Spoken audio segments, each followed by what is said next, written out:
जो सत्य के रास्ते पर चलता है वह रास्ता एक ना एक दिन भगवान के द्वार तक हमें और आपको पहुंचा ही देता है। सत्य का रास्ता ही ईश्वर तक जाता है, दूसरा कोई रास्ता नहीं है।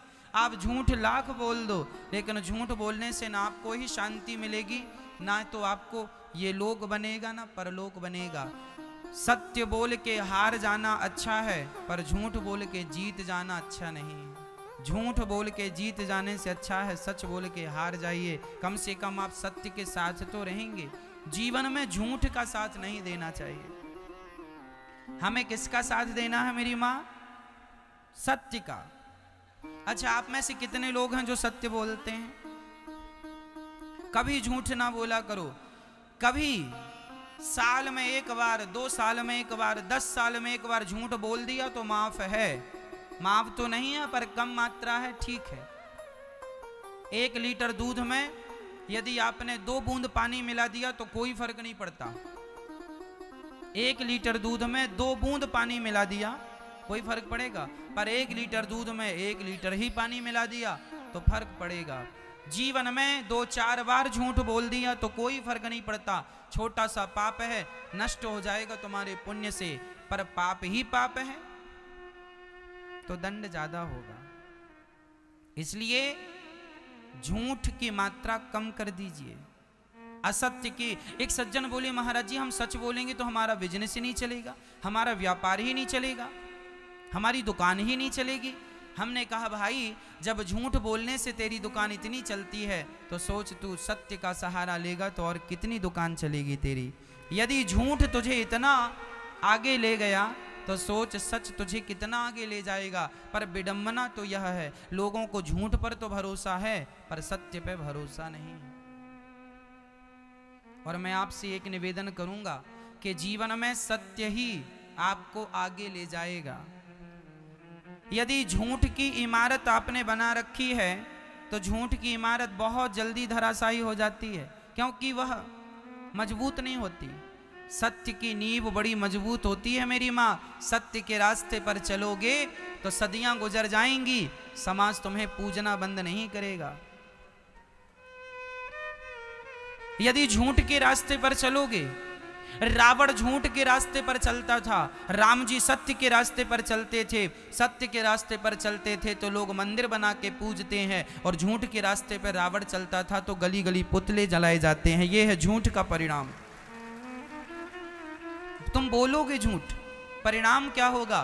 वर्तमान को ना देखो, इस वर्तमान में किए गए कर्म का परिणाम क्या होगा उस पर तो दृष्टि डालो।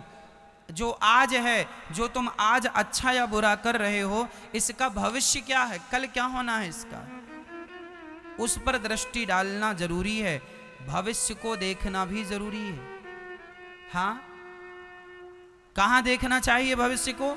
रावण ने यदि ये सोचा होता कि मेरे जैसा पंडित, मेरे जैसा ज्ञानी, यदि मेरे जैसा ज्ञानी सीता को चुराएगा तो समाज में संदेश क्या जाएगा, मैसेज क्या जाएगा? रावण ने यदि इस बात पे थोड़ा सा विचार किया होता तो शायद रावण ये गलती ना करता, शायद रावण के पुतले ना जलाए जाते। आप कोई भी काम करने के पहले एक बार आने वाले भविष्य को जरूर झांक कर देखिएगा। कहीं लोग आपको आने वाले भविष्य में गालियां तो नहीं देंगे? ओसामा नाम का एक व्यक्ति था जो मारा गया, लादेन। उसने कितना अपराध किया, कितने निर्दोष लोगों को मारा। क्या हुआ? आज तक लोग उसे गालियां देते हैं, आज तक उसके नाम पर किसी ने आंसू नहीं बहाए होंगे। देखो, मरना तो सबको है मेरी माँ, आपको भी मरना है, मुझे भी मरना है। अब निर्णय ये करना है कि झूठ बोल के मरना है कि सत्य बोल के मरना है, रावण बन के मरना है कि राम बन के जाना है, ये आपका निर्णय है। आप देख लीजिए। इसलिए गलत मार्ग ना अपनाइएगा, वह आपके लिए बहुत हानिकारक है। अच्छा तो लगता है, खुजली जब होती है खुजलाने में बड़ा अच्छा लगता है, बहुत अच्छा लगता है, लेकिन जो उसकी जलन होती है ना खुजलाने के बाद, वो बड़ी दर्दनाक होती है।